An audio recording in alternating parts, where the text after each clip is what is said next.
Gold hub తాకట్టులో ఉన్న బంగారాన్ని విడిపించి కొనబడును. అదే రోజు ఆన్లైన్ ధరకు కొని డబ్బులు ఇవ్వబడును. దళిత బంధు ఇకపై అంబేద్కర్ అభయహస్తం కానుందా అనంటే అవుననే చెప్తున్నారు కాంగ్రెస్ శ్రేణులు. సో ఈ దళిత బంధు పథకం మీద చాలా వరకు విమర్శలు వచ్చినాయి. దళిత బంధు కేవలం ఎమ్మెల్యేలు తమ వద్ద ఉన్నటువంటి బీఆర్ఎస్ శ్రేణులకే వాళ్ళు అప్పట్లో దళిత బంధు పథకాన్ని వర్తింపజేసిరు. అందులో వాళ్ళు కూడా కొంత కమిషన్ తీసుకున్నారనేసి చాలా ఆరోపణలు వినిపించినాయి. అట్లనే దళిత బంధును ఎమ్మెల్యేలకు కాకుండా కలెక్టర్లకు ఆ బాధ్యత, దళిత బంధు స్కీమ్ లబ్ధిదారుల ఎంపిక అనేది కలెక్టర్లకు ఇవ్వాలంటే కూడా దాన్ని కూడా పట్టించుకోలేదు బీఆర్ఎస్ ప్రభుత్వం. తర్వాత ఎలాంటి పరిణామాలు చోటు చేసుకున్నాయి, దళిత బంధు వాళ్ళ కొంప కొల్లేరు చేసినటువంటి సిచ్యువేషన్ ఉంది. అందుకే దళిత బంధు ద్వారా కొంతమంది లబ్ధి పొందితే చాలా మంది దళిత బంధు స్కీమ్ కి దూరమైనటువంటి సిచ్యువేషన్. ఇలాంటి పరిస్థితుల్లో బీఆర్ఎస్ ఓటమిని చవి చూసిందనేసి కూడా మనం చెప్పుకోవచ్చు. దళిత బంధువు ముఖ్యంగా మనకు చూసుకున్నట్లయితే ఈటెల రాజేందర్ గారిని ఓడగొట్టాలన్న ఉపాయంతో అక్కడ ఏదన్నా తీసుకురావాలి, ఏదైనా పథకం గట్టిగా తీసుకురావాలి.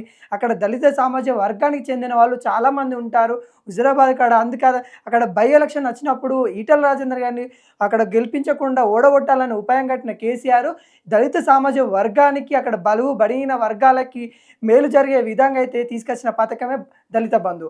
అలాంటి దళిత బంధు కాంగ్రెస్ నాయకులు కూడా తప్పుపట్టారు. ఎందుకంటే కేసీఆర్ ఎవరైతే నాయకులు ఎమ్మెల్యేలు ఎవరైతే ఉన్నారో, బీఆర్ఎస్ నాయకులు ఎవరైతే ఉన్నారో వాళ్ళకు మాటకే ఈ దళిత బంధు చెందుతూ ఉంది, నిజమైన దళితులకు అందట్లేదు అనే ఆరోపణలు చాలా వచ్చినాయి. వీటిపైన కూడా చాలా మన సర్వేలు కూడా గ్రామాల్లో కూడా సర్వేలు చేసినప్పుడు కూడా తేలింది ఏంటంటే అది వాస్తవం. నిజంగా చూసుకున్నట్లయితే బీఆర్ఎస్ ఎంపీటీసీ జెడ్పీటీసీలకు కూడా మనకు దళిత బంధు అనేది కూడా వచ్చింది.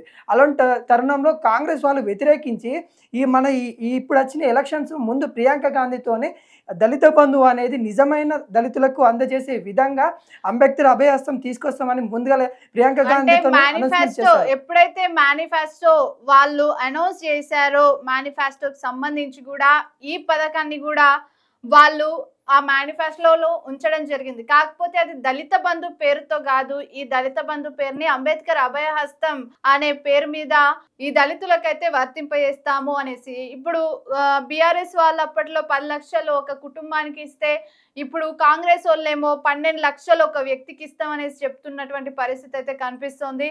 సో ఈ స్కీమ్ అయితే ఇంకా కొనసాగుతుంది. దీనిపైన చాలా విమర్శలు వచ్చినటువంటి సిచ్యువేషన్ ఉండే, అటు బీజేపీ వ్యతిరేకించింది. ఇంకోటి మనం దీని గురించి మాట్లాడుకోవాల్సిన విషయం ఏంటంటే ఇప్పటికే మన తెలంగాణ అప్పుల కుప్పట్లుగా మారిపోయింది. ఇలాంటి సమయంలో ఒక్కటే కుటుంబానికి 12 లక్షలు ఇస్తామని ఒక పెద్ద రిస్క్ అనే చెప్పుకోవచ్చు. ఎందుకంటే ఇప్పుడున్న రైతు రుణమాఫీ ఏదైతే ఉందో అది చేయడానికే గవర్నమెంట్ ల్యాండ్ అని తాకట్టు పెట్టిన తరుణాలు అయితే మనకైతే కనిపిస్తూ ఉన్నాయి. ఇంకొక వైపు మద్యం పైన కూడా భారం వేస్తూ ఉన్నారు.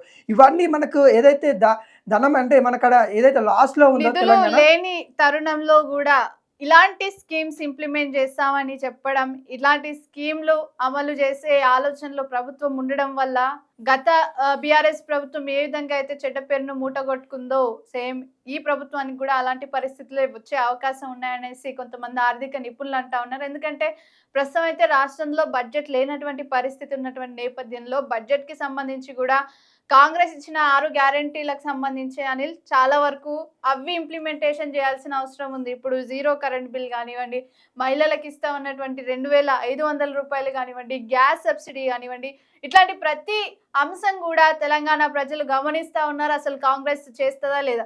రుణమాఫీ కూడా అసలు రాకముందే చేస్తామని అన్నారు, కానీ అధికారంలోకి వచ్చి ఇప్పుడు 6.5 నెలలు అవుతున్నా కానీ ఆగస్టు 15 తారీఖు రుణమాఫీ చేసి తీరుతామనేసి ప్రభుత్వం అయితే చెప్తున్నటువంటి పరిస్థితుల్లో కనిపిస్తూ ఉన్నాయి. మరి ప్రభుత్వానికి అయితే ఇది ఒక పెద్ద ఛాలెంజ్ అని చెప్పొచ్చు.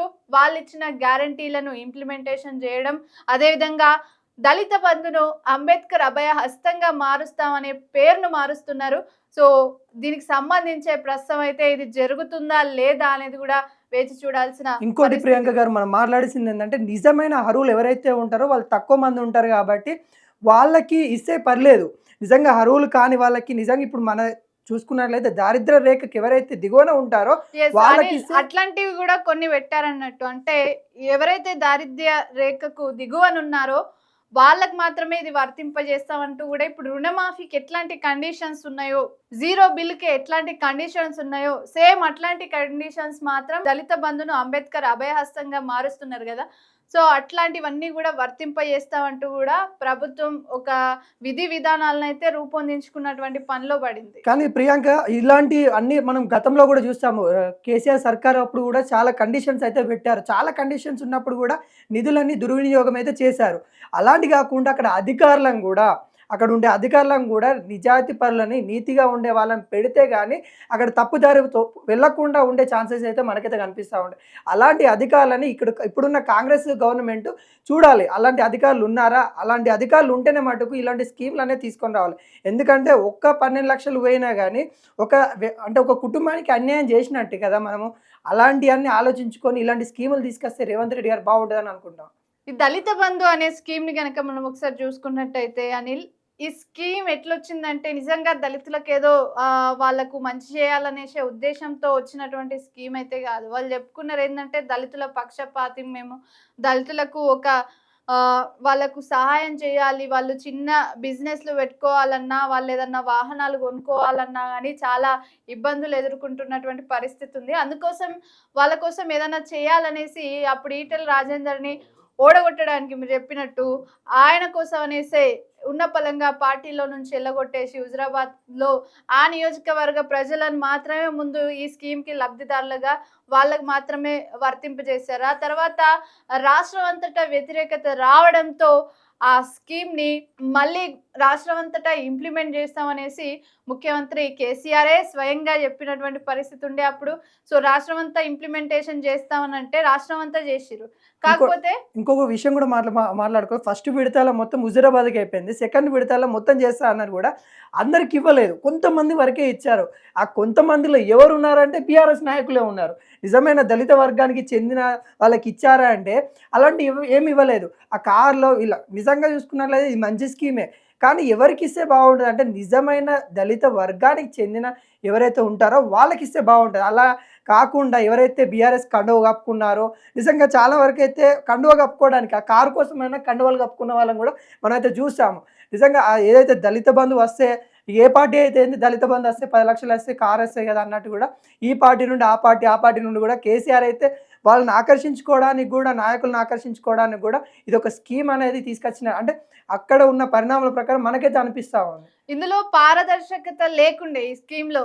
ఎందుకంటే ఇది మొత్తం అధికారుల చేతిలో ఉండాలి. అంటే కలెక్టర్ల చేతుల్లో ఈ దళిత బంధు అనేది లబ్ధిదారులను ఎంపిక చేయడం అనేది వాళ్ళ చేతులు ఉండాలి. కానీ ఎవరి చేతులుంది?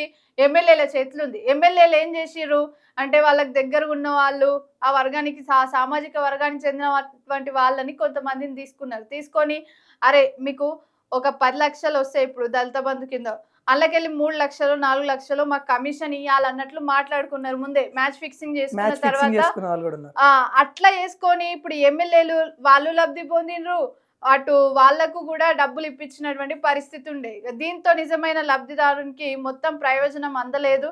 సో ఇట్లా ఏమన్నా అంటే ఇంకా మేము నీకు అది చేయలేమా ఇది చేయలేమా. బీఆర్ఎస్ ఇన్ని సీట్లు కోల్పోవడానికి కారణం కూడా ఒక దళిత బంధు అని చెప్పుకోవచ్చు. దళిత బంధు తర్వాత ఇంకో దెబ్బ ఏంటంటే బీసీ బంధు.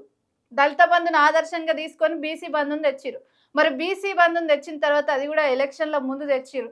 ఆ బీసీ బంధులో ఫస్ట్ 300 మందిని నియోజకవర్గానికి ఎంపిక చేసిరు. ఒక నియోజకవర్గానికి 300 మందిని అనేసి. ఇక బీసీ బంధు రానోళ్ళు బాగా ఫీల్ అయిపోయినారు. వాళ్ళకి ఏం అర్హత ఉన్నదనేసి ఎంపిక చేసిరు, మాకేం అర్హత లేదనేసి మమ్మల్ని దూరం పెట్టిరు, మాకు ఎందుకు వర్తింపజేయలేదు అనేసి వాళ్ళు కూడా బాధపడినటువంటి సిచ్యువేషన్ ఉండే. సో అందుకోసము బీసీ బంధు దళిత బంధు రెండు కలిసి బీఆర్ఎస్ కొంప ముంచినాయి. ఇక కాంగ్రెస్ కూడా అంబేద్కర్ అభయాస్తం కింద ఇట్లాంటి పనులే చేసినట్టయితే మరి కొంతమందికి వర్తింపజేసి మరి కొంతమందికి చేయకపోతే, సో నిధులు లేనప్పుడు కూడా ఇట్లాంటి హామీలు కనుక ప్రజలకు ఇచ్చినట్టయితే నిండా మోసపోయే అవకాశమే ఉంటుంది.